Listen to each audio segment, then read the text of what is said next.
नमस्कार, आप देख रहे हैं दंगल मेरे साथ। बात कर रहे हैं राजनीति की, बात कर रहे हैं चुनाव की। और जब बात चुनाव और राजनीति की हो तो मौजूदा हालात में राजनीति अब दलितों पर आ गई है। लेकिन दलितों की याद राजनीतिक पार्टियों को चुनाव में ही क्यों नजर आती है, एक वोट बैंक के तौर पर? इसको बेहतर समझने के लिए देखते हैं हमारी ये खास रिपोर्ट।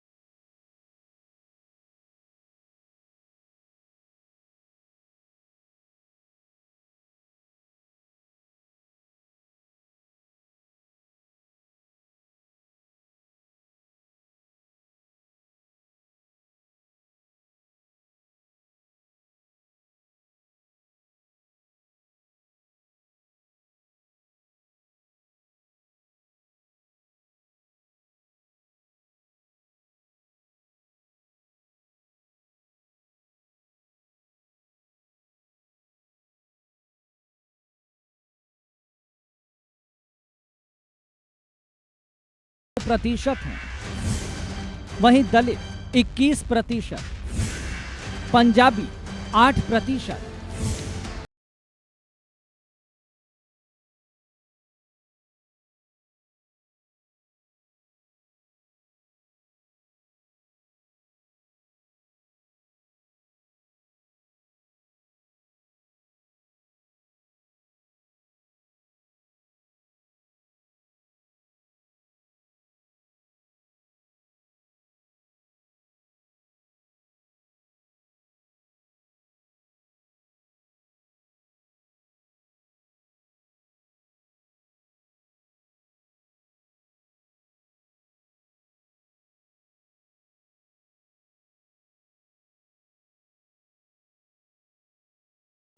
हरियाणा कांग्रेस का अध्यक्ष बनाया है।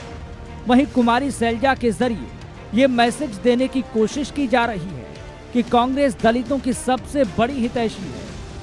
वहीं भारतीय जनता पार्टी भी दलितों को अपने पाले में करने की कोशिश कर रही है। चुनाव से कुछ महीने पहले ही भारतीय जनता पार्टी ने ओबीसी से आने वाले नायब सिंह सैनी को मुख्यमंत्री बनाकर अपना संदेश साफ कर दिया है। लेकिन ऐसे में सवाल ये है कि सभी पार्टियों की कोशिश का किसे नफा होगा और किसे नुकसान।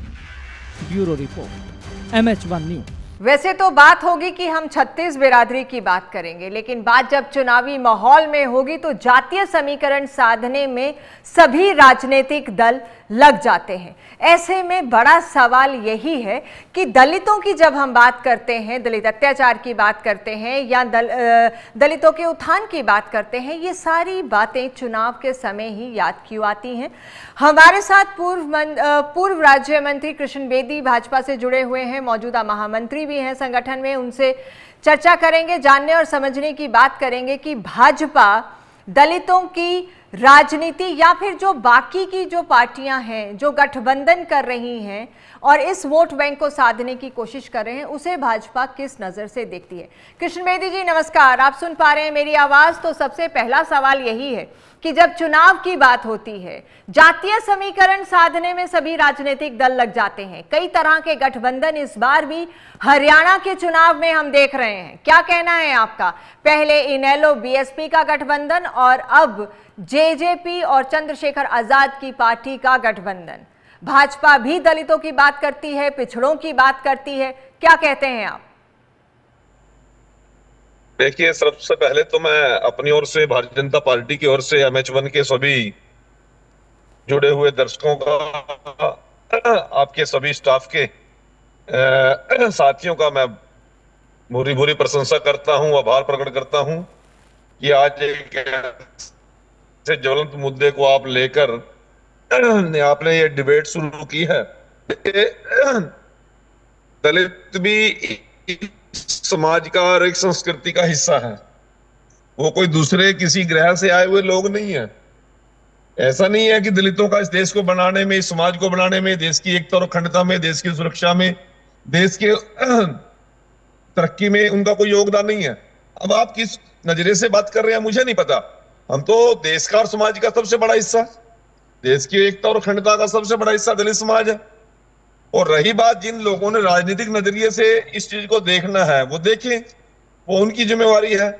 परंतु जिन लोगों ने लंबे लंबे समय तक इस देश और प्रदेश पे राज किया और राज करने के दौरान कभी इन लोगों की इस वर्ग की सुध नहीं ली, आज यदि भारतीय जनता पार्टी उस वर्ग की सुध लेती है, एक छोटे किसान के बेटे को, ओबीसी समाज के बेटे को प्रदेश का मुखिया बनाती है, आज देश की राष्ट्रपति के तौर पर एक हमारी ऐसी बहन जो महामहिम के पद पर है, इनका पूरा जीवन संघर्ष में गया, बहन द्रौपदी मुर्मू जी को आज राष्ट्रपति की जिम्मेवारी भारतीय जनता पार्टी तय करती है और उस आसन तक उस बहन को लेकर जाते हैं ताकि महिलाओं के साथ साथ उस एसटी वर्ग के लोगों को भी सम्मान मिल सके, जिन लोगों ने इस देश की एकता और अखंडता के लिए बहुत कुछ सहा भी और बहुत कुछ किया भी। तो जब उसके चुनाव की बात आती है तो कांग्रेस मैदान छोड़ के भाग जाती है, लालू यादव का परिवार भाग जाता है, मुलायम सिंह यादव का परिवार भाग जाता है, और जो क्षेत्रीय दल हरियाणा प्रदेश में भी थे उनकी भी स्थिति किस प्रकार की थी, ये कोई आपसे छुपी हुई बात नहीं है। परंतु चुनावी समय आ गया, आज बहन मायावती जी भी अच्छी लगती हैं, आज चंद्रशेखर रावण भी अच्छा लगेगा। परंतु मैं आपके माध्यम से एक बात कहना चाहता हूं, इस देश की एकता और अखंडता का इतना बड़ा योगदान अनुसूचित जाति वर्ग ने, कमेरे वर्ग ने, गरीब वर्ग ने, ओबीसी वर्ग ने, वनवासी ने, आदिवासी ने। मेरा वही सवाल है कृष्ण बेदी जी कि जब राजनीति की बात आती है और खास तौर पे जब चुनावी माहौल होता है तभी ये वर्ग क्यों सबको याद आता है, वही मेरा सवाल है कि एक सेंटेंस से मेरा वाक्य पूरा हो जाएगा। जी जी। अब जब द्रौपदी जी को हमने राष्ट्रीय अध्यक्ष के तौर पर महामहिम राष्ट्रपति के पद की शपथ दिलाई या उनको नाम प्रपोज किया, तब तो कोई चुनाव था नहीं। नायब सिंह सैनी जी को जब हमने हरियाणा प्रदेश के मुख्यमंत्री के तौर पर चुनाव होने वाले थे कृष्ण बेदी जी, लोकसभा के चुनाव भी थे और उसके बाद हरियाणा विधानसभा चुनाव के मुहाने पर खड़ा था, ये तो ना कहिए कि चुनाव नहीं होने वाले थे। ये बात उनसे पूछिए ना जो चुनाव के टाइम में अशोक तंवर जी के ऊपर मारपीट करते हैं और स्टेज से नीचे गिर देते हैं और पुलिस की एफआईआर तक उनकी लॉन्च नहीं होती। आपसे भी तो सवाल किया जा सकता है, आपने भी तो आज अशोक तंवर आपकी पार्टी का हिस्सा हैं, आपने भी उन्हें सिरसा से चुनावी मैदान में उतारा, तब आपको भी उनकी याद आ गई। जी हमसे सवाल करोगे, वो उनको पार्टी से निकाल रहे हैं, उनके बारे में कोई बात नहीं, हमसे क्यों सवाल करते हो? हमने तो उनको सम्मान दिया। सवाल तो सबसे होंगे, सवाल तो उनसे भी होंगे और आपसे भी होंगे, जवाब आप भी दें, जवाब वो भी दें, फैसला जनता पे छोड़ते हैं, फैसला जनता को करने दीजिए। आप तो मेरी ही बात का समर्थन कर रहे हैं, मेरे से सवाल कहाँ कर रहे हैं? जी अशोक तंवर की पार्टी में आए, हमने उनको टिकट दे दिया, हाँ हमने तो उनका सम्मान किया, सवाल तो उनसे करो ना जिन लोगों वहां पर भी, वहां कृष्ण बेदी जी वहां भी सवाल थे कि अभी अशोक तंवर आए और अभी उन्हें टिकट पकड़ा दिया, वहां भी जातीय समीकरण जो है साधने की कोशिश की गई और फिर बाहरियों पे दाव खेला। खैर वो एक अलग मुद्दा है। जी जी जी, आपको आवाज आ रही है कृष्ण बेदी जी? नहीं, आप अपने सवालों में आप ही खुद नहीं, बिल्कुल नहीं, मैं अपने सवालों में बिल्कुल नहीं खोई हूं, मेरा सवाल बिल्कुल सटीक है, मेरा सवाल बिल्कुल सटीक है, आपके जवाब का इंतजार है। हमारे ऊपर सवाल तो आप शायद गाड़ी में हैं इसलिए आपकी आवाज थोड़ी ब्रेक हो रही है कृष्ण बेदी जी, मेरी आपसे गुजारिश है कि अगर आप गाड़ी 5 मिनट के लिए रोक लेंगे तो आपकी आवाज बहुत क्लियर आ जाएगी। ठीक है, आपको लग रहा है, परंतु मैं आपको एक बात कहना चाह रहा हूँ, अशोक तंवर को तो हमने पार्टी में लाके सम्मानित करने का काम किया। ओके। वो आज हमारी चुनाव मैनेजमेंट कमेटी के मेंबर भी हैं, उनको पार्लियामेंट्री बोर्ड में टिकट भी दिया, उसको ऑन कर लिया, उसका जन्म कांग्रेस में होता किया, फूलचंद मुलाना जी को अपमानित किया, हमारी शैलजा हमारी बहन को 4-5 सांसद कांग्रेस के जीत के जाते हैं, भूपेंद्र सिंह हुड्डा चारों को सम्मानित करते हैं, बहन शैलजा को बुलाते थे नहीं, एक दलित की बेटी है, एक महिला है, एक चुनी हुई प्रतिनिधि है, उसको किस प्रकार से अपमानित करने का काम करते हैं। अच्छा, आज शैलजा जी अलग कृष्ण तरीके से अपनी बेदी जी, राजनीति कर रही है। कृष्ण बेदी जी, वो सांसद होते हैं, उपेंद्र हुड्डा उसकी फोटो लगाना चाहते हैं। ओके, मेरा ये जी, सवाल जी, है आगे आवाज। कि मौजूदा हालात में जो गठबंधन हुए हैं इनेलो का बीएसपी के साथ और जजपा का चंद्रशेखर आजाद की पार्टी एसपी के साथ, ऐसे में ये माना जा रहा है कि इसका इनडायरेक्ट फायदा शायद भाजपा को ही होगा।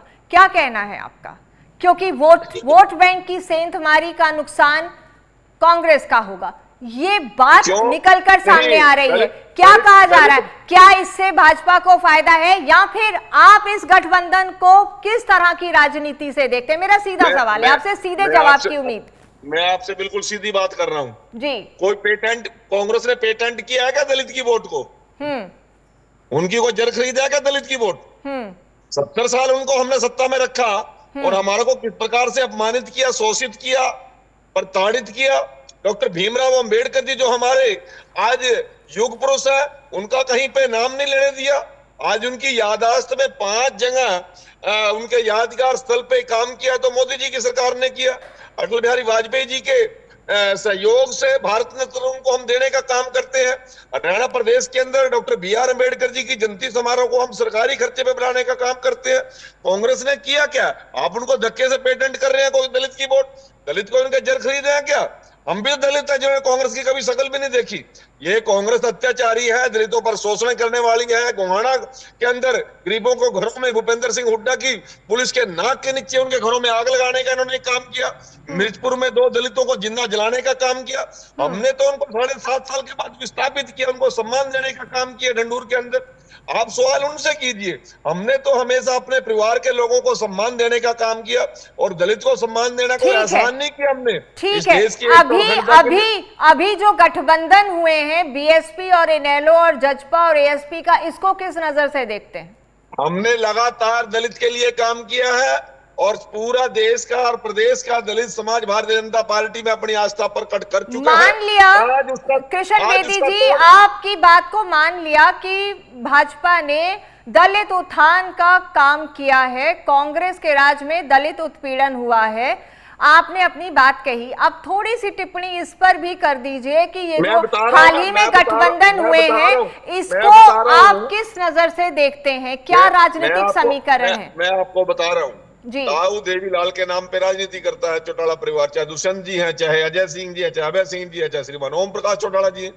और ताऊ देवीलाल जी ने पूरे देश की विपक्ष को एक प्लेटफॉर्म पर इकट्ठा करके पूरे कांग्रेस को मुंह तोड़ जवाब दिया था।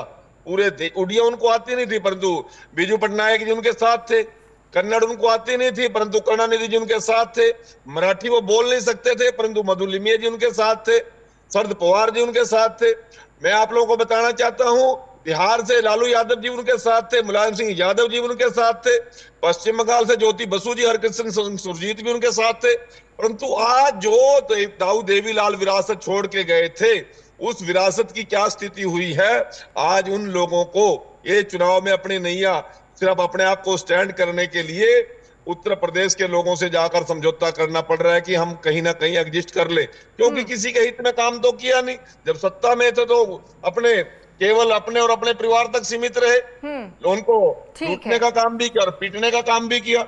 आज यदि वो दलित के वोट लेना चाहते हैं चंद्रशेखर के नाम पर या मायावती जी के नाम पर, लोगों उनके इतने आज भ्रम में लोग नहीं है। आज सोशल मीडिया का जमाना है, प्रिंट मीडिया का जमाना है, और जैसे आप MH1 चलता है, इलेक्ट्रॉनिक मीडिया का जमाना है, लोग सारा दिन जुड़े हुए इंटरनेट से, सारी चीजों को पता है।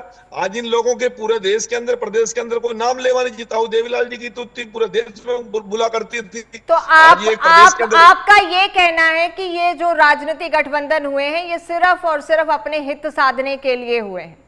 हित साधने के लिए भी नहीं, अपने आप को जिंदा रखने के लिए की है, अपने आप को जिंदा रखने के लिए किए। ठीक है, चलिए, बेहद शुक्रिया कृष्ण बेदी जी हमारे साथ इस कहानी पे कहीं जी कहिए अपनी बात पूरी कीजिए कृष्ण बेदी जी। मेरी बात पूरी हो गई है। इन लोगों ने जैसा बोया था वैसा काट रहे हैं। आज श्रीमान ओम प्रकाश चौटाला की इंडियन लोकदल का एक विधायक है 90 विधायकों में से, और जजपा का जो हालत हुई है, केवल माँ और बेटा रह गए, विधायक सभी पार्टी छोड़ के चले गए हैं। लेकिन हम ये क्यों भूलें कि उन्हीं का साथ लेकर आप सत्ता में रहे हैं, भाजपा भी सत्ता में रही है, ये भी नहीं भूलना चाहिए। आज आप कह रहे हैं कि माँ बेटा रहे हैं, लेकिन उन्हीं के साथ। जी, मेरी बात को पूरी सुन लीजिए। हम सत्ता में रहे हैं, हमने उनको सत्ता में रखा भी, तो ये कोई आसान वाली बात नहीं है ना, इस आसान को मैं भूल भी नहीं रहा। परंतु मैं एक बात कहना चाहता हूं, की स्थिति क्या बनी है? हमसे छोड़ने के बाद कुछ कमाया है क्या? हमसे तो यहाँ गिरा, हमारे साथ थे 10 के 10 थे, आज कहाँ गए वो लोग? हमने तो उनको तोड़ा नहीं।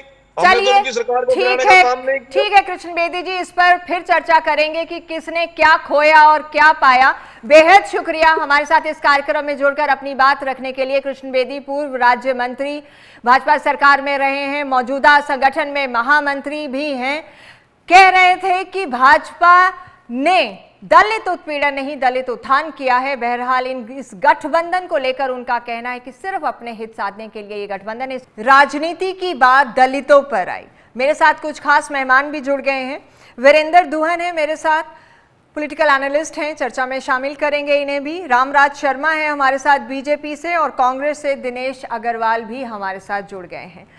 वीरेंद्र जी, जिस तरह से राजनीतिक गठबंधन हम देख रहे हैं हरियाणा चुनाव में, जजपा का एएसपी के साथ और इनेलो का बीएसपी के साथ, ये किस तरह के समीकरण आप देख रहे हैं?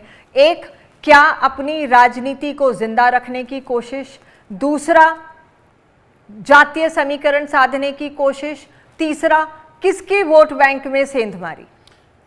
देखिए, हरियाणा में जिस तरीके की जो राजनीति चल रही है उसको लेकर सभी, जो जेजेपी है, चाहे आईएनएलडी है, चाहे आम आदमी पार्टी है, सभी पार्टियां अपने अस्तित्व को बचाने के लिए, ताकि उनकी प्रेजेंस लोगों में दर्ज हो और भविष्य में उनको कोई एक संभावनाएं नजर आए या वो संभावना को बनाए रखने के लिए ये गठबंधन मात्र सिर्फ इसलिए है क्योंकि 90 सीटों पर चेहरे भी नहीं है उतारने के लिए। बिल्कुल नहीं है उनके पास, और वो 90 की 90 सीट अकेले लड़ने में सक्षम नहीं है। हाँ। इसलिए उनको गठबंधन का सहारा लेना पड़ा है। तो 70 और 20 की जो बात हो रही है, तो 70 चेहरे भी ढूंढने में एक मेहनत का काम है। बिल्कुल, मौजूदा हालात में मजबूत जो चेहरे हैं ढूंढने में, बिल्कुल उनको एक पसीना बहाना पड़ेगा पार्टी को। हाँ। और शायद मुझे नहीं लगता कि आज के दिन हरियाणा का जो वोटर है वो कांग्रेस और बीजेपी के अलावा किसी थर्ड फ्रंट के बारे में, एक आध सीट की कह सकता हूँ मैं, 2-4 सीटें अलग अलग डिस्ट्रिक्ट में हो सकती हैं जो त्रिकोणीय मुकाबला हो सकता है, या आमने सामने का बीजेपी कांग्रेस ना होके,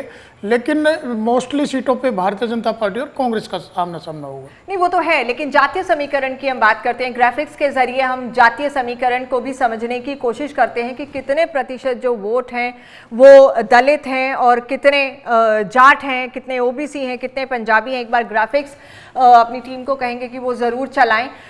जहाँ तक जाट है वो 22% जाट है, अगर जातीय समीकरण की हम बात कर रहे हैं। ऐसे में जो दलित हैं वो 21% जो है उनका वोट शेयर है, तो कोई कम नहीं है। 21% अगर हम बात कर रहे हैं, पंजाबी 8% पंजाबी वोट शेयर की हम बात कर रहे हैं। लेकिन जहां 21% की हम बात कर रहे हैं, ब्राह्मण भी 8% है।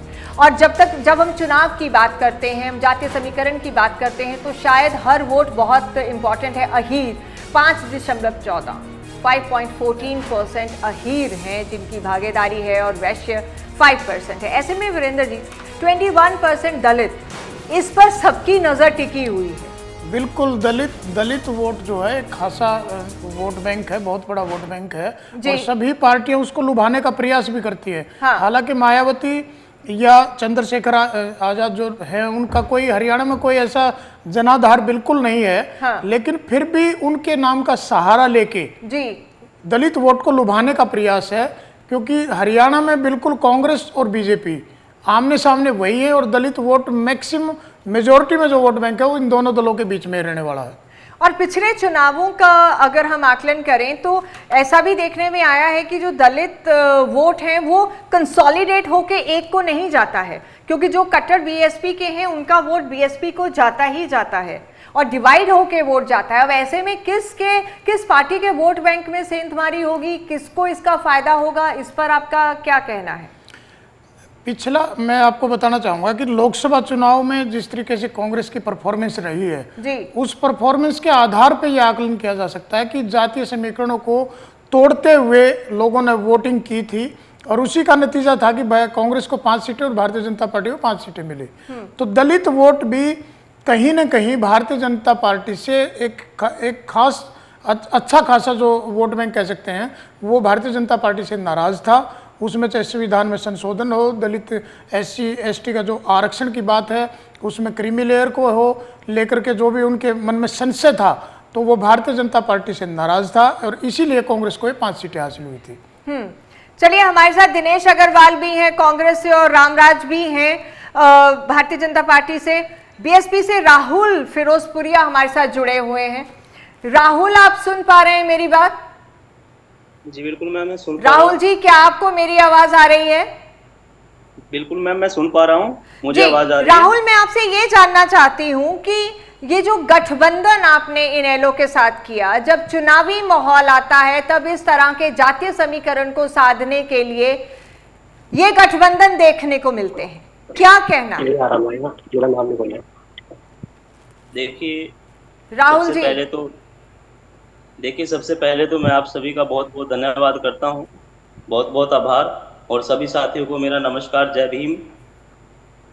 देखिए ये जो गठबंधन है ये हमारी नेता आदरणीय बहन कुमारी मायावती ये निर्णय लिया गया है और ये गठबंधन जो है ये गठबंधन हरियाणा में इसकी जरूरत थी और इसी जरूरत के आधार पर ये गठबंधन किया गया है, क्योंकि आज आप देख लीजिए कि हरियाणा के अंदर कांग्रेस सरकार बहुत लंबे समय तक रही है और उसके बाद भाजपा सरकार 10 साल से राज कर रही है, लेकिन फिर भी हरियाणा के अंदर युवा और जो दलित पिछड़े अल्पसंख्यक लोग हैं उनको अधिकार सही रूप से नहीं मिल पाए हैं। तो इसलिए उनके अधिकारों की आवाज़ उठाने के लिए ये हमारे नेताओं द्वारा गठबंधन का निर्णय लिया गया है और निश्चित है कि अब की बार हरियाणा में बदलाव आने वाला है और इन बीजेपी और कांग्रेस के लोगों ने केवल और केवल अपने हित के लिए काम किया है, वर्ग विशेषों के लिए काम किया है और इन्होंने हमारे हरियाणा के युवाओं के साथ सबसे बड़ा धोखा किया है। तो निश्चित है इस बात को हरियाणा की जनता समझ रही है और सोच समझ कर ही हरियाणा की जनता अब की बार इनेलो बसपा गठबंधन को मोहर लगा करके सरकार बनाएगी। ओके, सुरेश पाठक, जजपा का ये जो गठबंधन हम देख रहे हैं ये भी जातीय समीकरण को साधने की बात है। यहाँ पे मेरे साथ यहाँ स्टूडियो में भी मेहमान है Virender Duhan, senior political analyst है। इनका कहना है क्योंकि अपनी राजनीतिक वजूद को कायम रखना है, चेहरे भी नहीं है इतनी सीटों पे उतारने के लिए, तो इस तरह के गठबंधन शायद मजबूरी बन चुके हैं। सुरेश जी। जी मैडम, सबसे पहले तो मैं आपके सभी दर्शकों को नमस्कार कहना चाहता हूँ। जैसा कि अभी आपने बताया कि चुनावी समीकरण तो है, किसी भी तरह का कोई भी मजबूरी नहीं है। जननायक जनता पार्टी 2019 से जब पार्टी शुरू हुई थी तो शुरू होने के बाद जननायक जनता पार्टी केवल 9 महीने के अंदर ही लोकसभा में निराशाजनक बहुत अच्छा मत थे, एक भारतीय जनता पार्टी के साथ सरकार बनाने का काम किया था। और जहां तक की जातीय समीकरण की बात है तो जननायक जनता पार्टी आज की तारीख में हरियाणा में एक ऐसी पार्टी है जो सभी बिरादरी के साथ लेकर चलती है।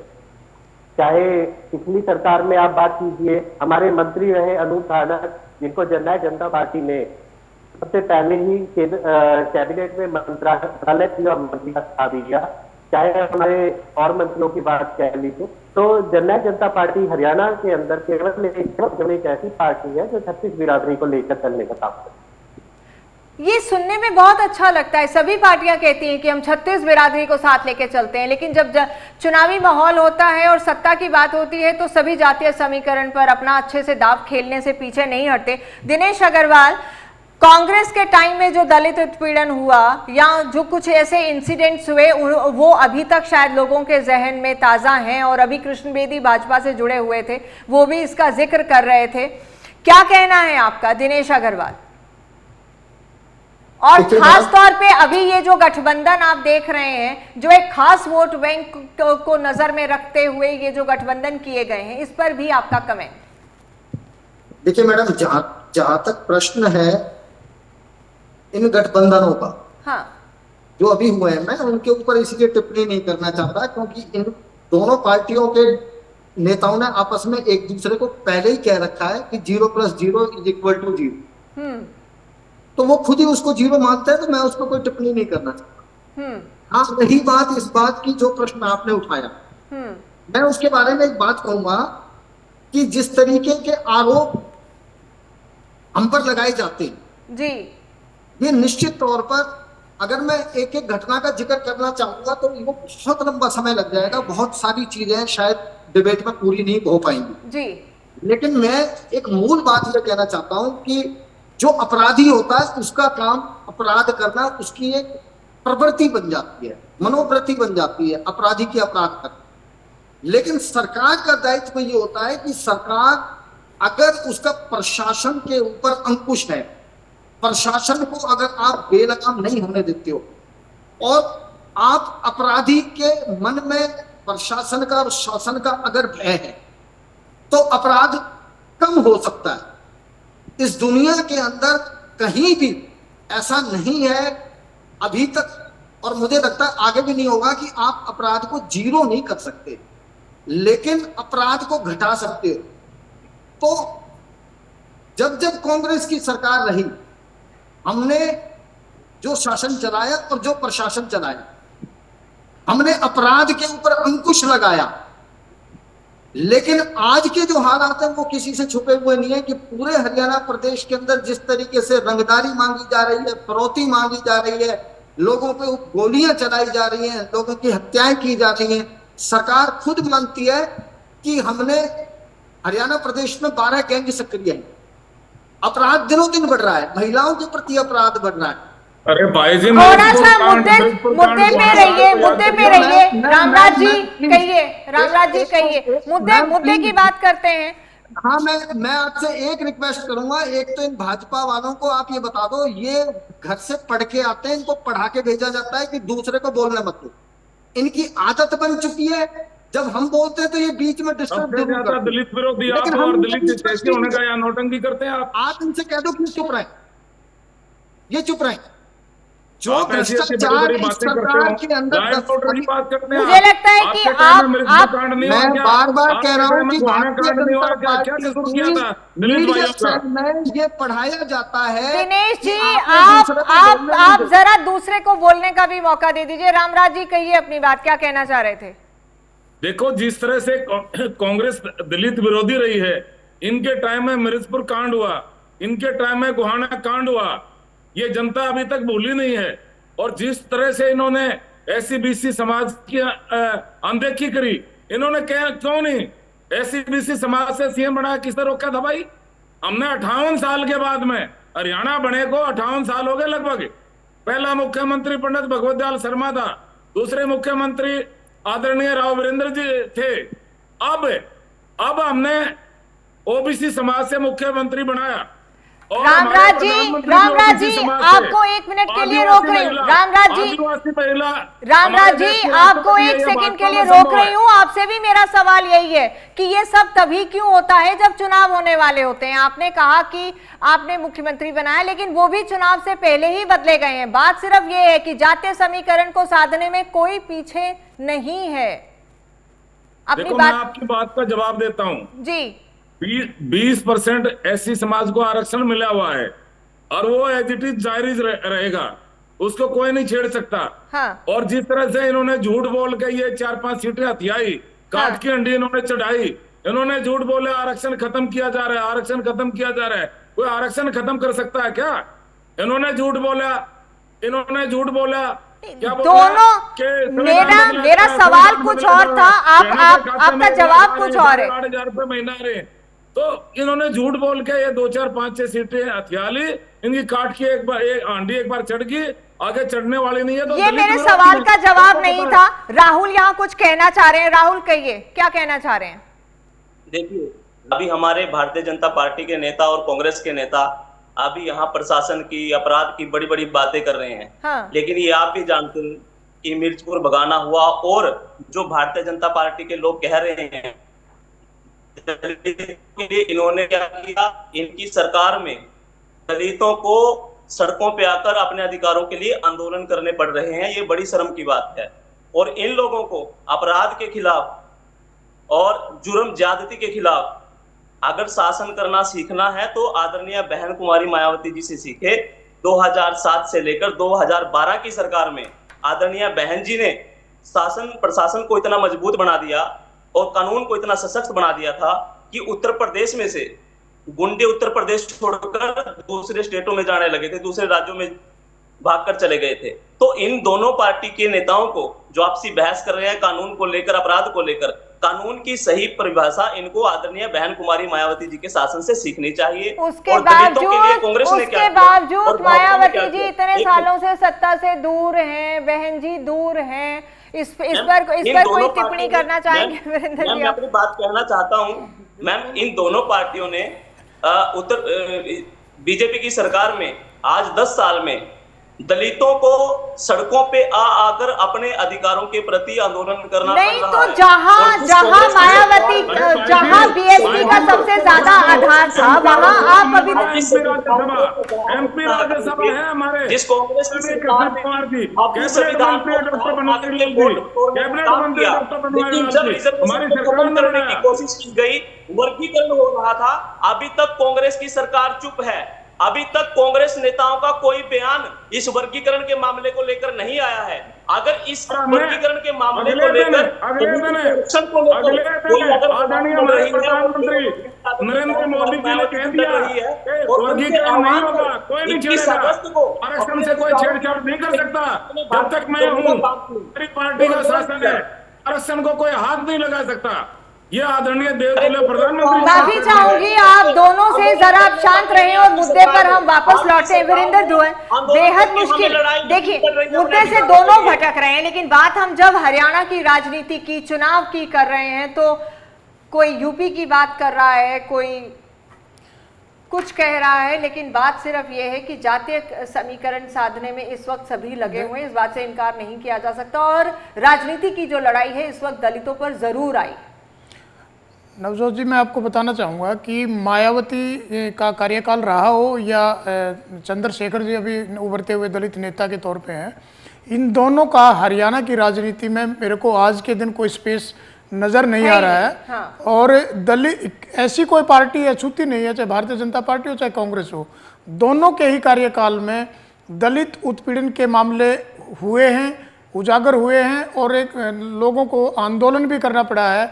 उसमें दोनों पार्टियों के लीडरों की भी अहम भूमिका है, क्योंकि संविधान बदलने की या आरक्षण को ख़त्म करने की, ये इन नेताओं की बयानबाजी से ही लोग भ्रमित होते हैं और भ्रमित होने के बाद में कन्फ्यूजन जो लोगों में फैलता है, उसी का नतीजा है कि भारतीय जनता पार्टी से जो दलित वर्ग पीछे हटा है लोकसभा चुनाव में, और इसी नुकसान का अंदेशा भारतीय जनता पार्टी को है और इसीलिए लुभाने के लिए बयानबाजी दोबारा दी जा रही है कि आरक्षण से कोई छेड़छाड़ नहीं की जाएगी। लेकिन अंदर जो अंदरूनी जो बातें हैं उन पर वो लोगों तक पहुंच नहीं पाती और लोग इनकी बातों पर विश्वास नहीं कर पा रहे हैं। तो जो मौजूदा हालात हैं, जो गठबंधन हो रहे हैं, ये इनको आप इस चुनाव में किस तरह से देखते हैं? सिर्फ अपनी जमीन तलाश रहे हैं ये राजनीतिक दल, ये जो दो राजनीतिक दल हैं?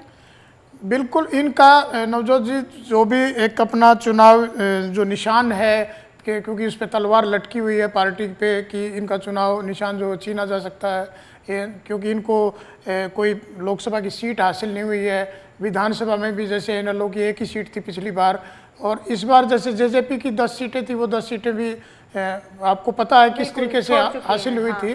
तो इस विधानसभा चुनाव में बहुत कुछ दोनों, या कह सकते कि ये उभरते हुए जो दल जो इनके साथ जुड़े हैं, इन सब के एक अस्तित्व की लड़ाई है।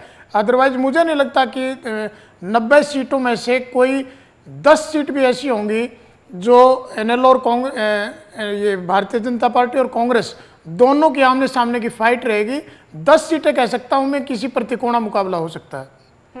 लेकिन फोकस इस वक्त डेफिनेटली दलितों पर फोकस सभी राजनीतिक दल कर रहे हैं, इससे इनकार नहीं किया जा सकता है, क्योंकि एक बड़ा प्रतिशत 21% वोट बैंक जो है वो दलित हैं। इससे भी हम इनकार नहीं कर सकते वीरेंद्र जी। बिल्कुल, क्योंकि फोकस जो है पॉलिटिकल पार्टी उसी वोट बैंक पे करते हैं जिनको बरगलाया जा सकता है, जो जहां पर बेरोजगारी की दर कह सकते हैं, अनपढ़ इलिटरेट जो पर्सन, जो लोग कम पढ़े लिखे हैं, उन लोगों को जल्दी लोग पॉलिटिकल लोग जो है वो गुमराह कर सकते हैं, उनको लुभावने वादे कर सकते हैं। मुझे ऐसा लगता है कि आज का वोटर काफी जागरूक हो चुका है, भले ही वो किसी भी वर्ग का वोटर हो, वो इतने भ्रम में नहीं आ रहा है। दिनेश जी, आप क्या कहना चाह रहे हैं? दिनेश अग्रवाल, आप सुन पा रहे हैं मेरी आवाज? शायद उनसे हमारा संपर्क नहीं है। तो मौजूदा हालात में जो हम बढ़ती जो राजनीति की दिशा है, आपने कहा कि वोटरों को वर्गलाने की कोशिश हो सकती है इस बयानबाजी से, लेकिन मौजूदा वोट बैंक जो हम दलितों की भी बात करें काफी जागरूक हो चुके हैं वीरेंद्र जी। मुझे ऐसा लगता है कि आज इतना किसी को गुमराह नहीं किया जा सकता। पिछले चुनाव को देखते हुए जागरूक हुए हैं, इसमें कोई दो राय नहीं है, और जो साक्षरता जो दर कह सकते हैं उसमें भी बढ़ोतरी हुई है, लेकिन अभी भी बहुत ऐसा एक खासा वर्ग है जिन तक जो सच्चाई है, पॉलिटिकल लोगों की जो सच्चाई है, पार्टियों की जो नीतियां हैं, मैनिफेस्टो जो होंगे, पिछले मैनिफेस्टो में क्या वादे किए थे, कितने पूरे हुए नहीं हुए, वो तो किस तरह से लुभाने की कोशिश तो डेफिनेटली है। हाँ, आप सुन पा रहे हैं मेरी आवाज? दिनेश जी, आपको मेरी आवाज आ रही है?